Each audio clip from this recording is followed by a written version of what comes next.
Las autoridades de salud en Ecuador asumen que la pandemia del COVID-19 causó incertidumbre y consideran que contar con las vacunas representó un alivio. El COVID ha sido un tema bastante complicado. Nos ha tocado vivir varios momentos de estar en aislamiento, en primer lugar, y luego ya trabajar en el tema de atender a los pacientes que han sido diagnosticados, evitar la gravedad. Muchos de ellos fueron hospitalizados y posteriormente ya llegó la vacuna al país. En un inicio se tuvo una muy buena acogida, especialmente para la primera y segunda dosis. Sin embargo, también están conscientes de que contar con la vacuna no es suficiente si las personas no se la aplican. Si teníamos antes un reporte de 2.000, 2.500 casos semanales, cuando tuvimos el caso más grave de aumento de COVID, de momento tenemos un reporte de 66 casos para la semana 47. Adicional a ello se ha sumado que ya no hemos reportado casos de gravedad, pacientes hospitalizados, y quizá eso genera una falsa tranquilidad en la ciudadanía y el pensar que hasta la segunda dosis sería suficiente. Es más, se admite que las muertes por esta causa podrían seguir sucediendo, por lo que disminuir estas estadísticas va a depender de la gente.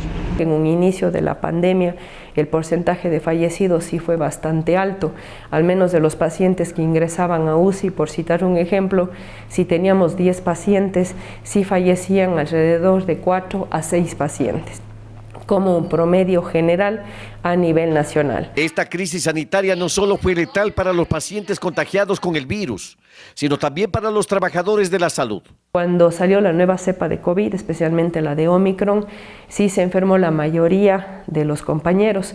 Si en un establecimiento de salud trabajaban 15 personas, sí se enfermaron 10 al menos en la unidad operativa. Y a pesar que no se revelan cifras, se reconoce que muchos de ellos murieron. Decesos también sí tuvimos en el personal sanitario, algunos que estuvieron en áreas hospitalarias. En la zona 6 no se reportaron tantos fallecidos, pero en las otras zonas sí. Para tratar de evitar que esto se repita, se asegura que se ha hecho una fuerte inversión económica, no solo en equipamiento, sino también en infraestructura y medicina. Lo necesario en ese momento era, por ejemplo, ventiladores mecánicos para aquellas personas que están en cuidados intensivos. Esto fue, creo que, la parte más crítica, ampliar los espacios para áreas de cuidados intensivos. Entonces, los hospitales que tuvieron que hacer, destinar las áreas, por ejemplo, que eran para clínica o para cirugía, hacer las áreas de UCI COVID, tanto para adultos como para población pediátrica.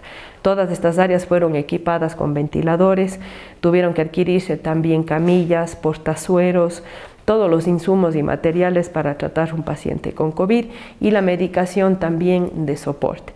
Pero considero que la parte más complicada para poder dotar fue el área de los ventiladores y sobre todo garantizar que el espacio cumpla con las condiciones necesarias para la atención de los pacientes. Esta medida se espera que sirva como preventiva, pues la experiencia que deja la pandemia es que tanto las casas de salud pública y privadas en este país no estaban preparadas para una situación de esta magnitud. Para Tubarco News, Foro Humanos y Conectados, Wilson Cabrera, Ecuador.